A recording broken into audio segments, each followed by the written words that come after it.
Chapter 21, A Warm Wind. And so Wilbur came home to his beloved manure pile in the barn cellar. His was a strange homecoming. Around his neck, he wore a Medal of Honor. In his mouth, he held a sack of spider eggs. There is no place like home, Wilbur thought, as he placed Charlotte's 514 unborn children carefully in a safe corner. The barn smelled good. His friends the sheep and the geese were glad to see him back. The geese gave him a noisy welcome. Congratulations, they cried. Nice work. Mr. Zuckerman took the medal from Wilbur's neck and hung it on a nail over the pig pen, where visitors could examine it. Wilbur himself could look at it whenever he wanted to. In the days that followed, he was very happy. He grew to a great size. He no longer worried about being killed, for he knew that Mr. Zuckerman would keep him as long as he lived. Wilbur often thought of Charlotte. A few strands of her old web still hung in the doorway. Every day, Wilbur would stand and look at the torn, empty web, and a lump would come to his throat. No one had ever had such a friend, so affectionate, so loyal, and so skillful. The autumn days grew shorter. Lurvy brought the squashes and the pumpkins in from the garden and piled them on the barn floor where they wouldn't get nipped on frosty nights. The maples and birches turned bright and colors in the wind shook them, and they dropped their leaves one by one to the ground. Under the wild apple trees in the pasture, the red little apples lay thick on the ground, and the sheep gnawed them, and the geese gnawed them, and the foxes came in the night and sniffed them. One evening just before Christmas, snow began falling. It covered house and barn and fields and woods. Wilbur had never seen snow before. When morning came, he went out and plowed the drifts in his yard for the fun of it. Fern and Avery arrived, dragging a sled. They coasted down the lane and out onto the frozen pond in the pasture. Coasting is the most fun there is, said Avery. The most fun there is, retorted Fern, is when the Ferris wheel stops and Henry and I are at the top car and Henry makes the car swing and we can see everything for miles and miles and miles. Goodness, are you still thinking about that old Ferris wheel? Said Avery in disgust. The fair was weeks ago. I think about it all the time, said Fern, picking snow from her ear. After Christmas, the thermometer dropped to 10 below zero. Cold settled on the world. The pasture was bleak and frozen. The cows stayed in the barn all the time now, except on sunny mornings when they went out and stood in the barnyard in the lee of the straw pile. The sheep stayed near the barn too, for protection. When they were thirsty, they ate snow. The geese hung around the barnyard the way boys hang around a drugstore, and Mr. Zuckerman fed them corn and turnips to keep them cheerful. Many, many, many thanks, they always said when they saw food coming. Templeton moved indoors when winter came. His ratty home under the pig trough was too chilly, so he fixed himself a cozy nest in the barn behind the grain bins. He lined in with bits of dirty newspapers and rags, and whenever he found a trinket or a keepsake, he carried it home and stored it there. He continued to visit Wilbur 3 times a day, exactly at mealtime, and Wilbur kept his promise he had made. Wilbur let the rat eat first. Then, when Templeton couldn't hold another mouthful, Wilbur would eat. As a result of overeating, Templeton grew bigger and fatter than any rat you ever saw. He was gigantic. He was as big as a young woodchuck. The old sheep spoke to him about his size one day. You would live longer, said the old sheep, if you ate less. Who wants to live forever, sneered the rat. I am naturally a heavy eater, and I get untold satisfaction from the pleasures of the feast.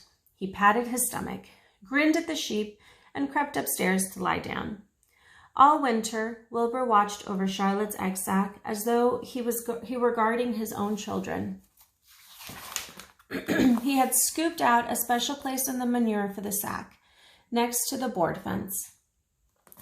On very cold nights, he lay so that his breath would warm it. For Wilbur, nothing in life was so important as this small, round object. Nothing else mattered. Patiently, he waited the end of winter and the coming of the little spiders. Life is always a rich and steady time when you're waiting for something to happen or to hatch. The winter ended at last. "I hear the frogs today," said the old sheep one evening. "Listen, you can hear them now." Wilbur stood still and cocked his ears. From the pond in the shrill chorus came the voices of hundreds of little frogs. "Springtime," said the old sheep thoughtfully. "Another spring." As she walked away, Wilbur saw a new lamb following her. It was only a few hours old. The snows melted and ran away. The streams and ditches bubbled and chattered with rushing water. A sparrow with a streaky breast arrived and sang. The light strengthened. The mornings came sooner. Almost every morning there was another new lamb in the sheepfold. The goose was sitting on 9 eggs.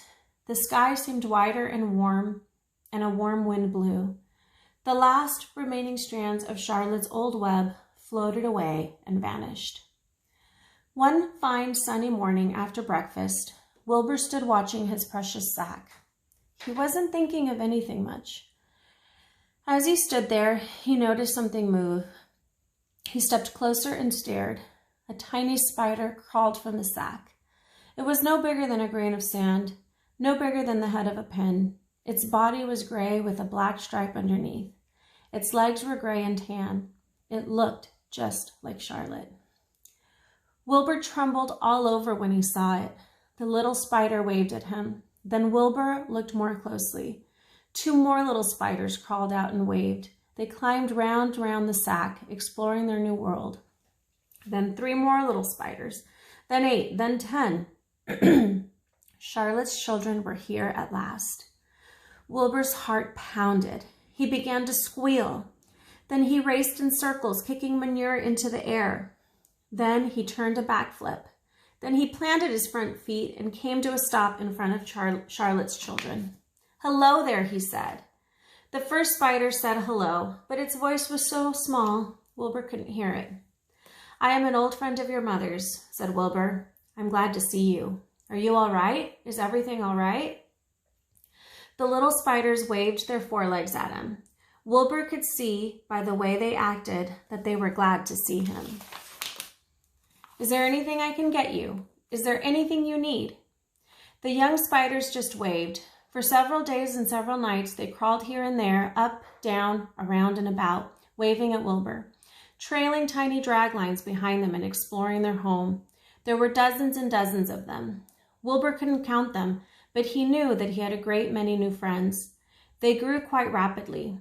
Soon, each was as big as a BB shot. They made tiny webs near the sack. Then came a quiet morning when Mr. Zuckerman opened a door on the north side.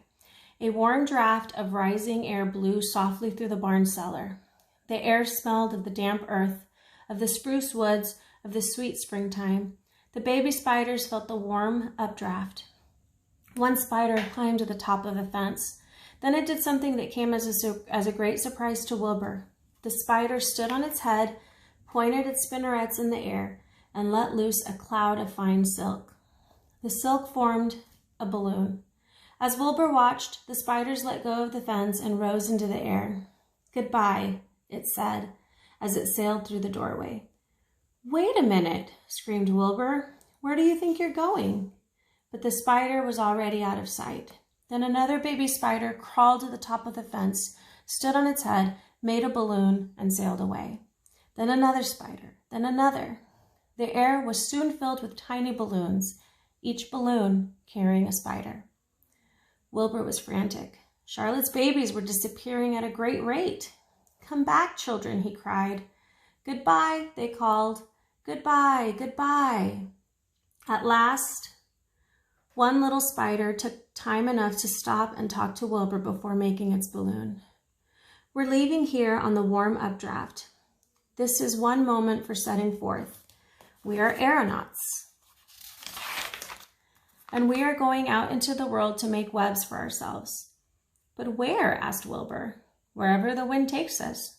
High, low, near, far, east, west, north, south. We take to the breeze. We go as we please." "Are all of you going?" asked Wilbur. "You can't all go. I would be left alone with no friends. Your mother wouldn't want that to happen, I'm sure." The air was so full of balloonists that the barn cellar looked almost as though a mist had gathered. Balloons by the dozens were rising, circling, and drifting away, through the door, sailing off on the gentle wind. Cries of "goodbye, goodbye, goodbye" came weakly to Wilbur's ears. He couldn't bear to watch any more. In sorrow, he sank to the ground and closed his eyes. This seemed like the end of the world, to be deserted by Charlotte's children. Wilbur cried himself to sleep. When he woke, it was late afternoon. He looked at the egg sack. It was empty. He looked into the air. The balloonists were gone. Then he walked drearily to the doorway where Charlotte's web used to be. He was standing there, thinking of her, when he heard a small voice. "Salutations," it said. "I'm up here." "So am I," said another tiny voice. "So am I," said a third voice. "Three of us are staying. We like this place, and we like you." Wilbur looked up. At the top of the doorway, 3 small webs were being constructed. On each web, working busily, was one of Charlotte's daughters. "Can I take this to mean," asked Wilbur, "that you have definitely decided to live here in the barn cellar, and that I'm going to have 3 friends?" "You can indeed," said the spiders. "What are your names, please?" asked Wilbur, trembling with joy. "I'll tell you my name," replied the first little spider, "if you tell me why you are trembling." "I'm trembling with joy," said Wilbur. "Then my name is Joy," said the first spider. "What was my mother's middle initial?" asked the second spider. "A," said Wilbur. "Then my name is Arania," said the spider. "How about me?" asked the third spider. "Will you just pick out a nice, sensible name for me? Something not too long, not too fancy, and not too dumb." Wilbur thought hard. "Nellie?" he suggested. "Fine.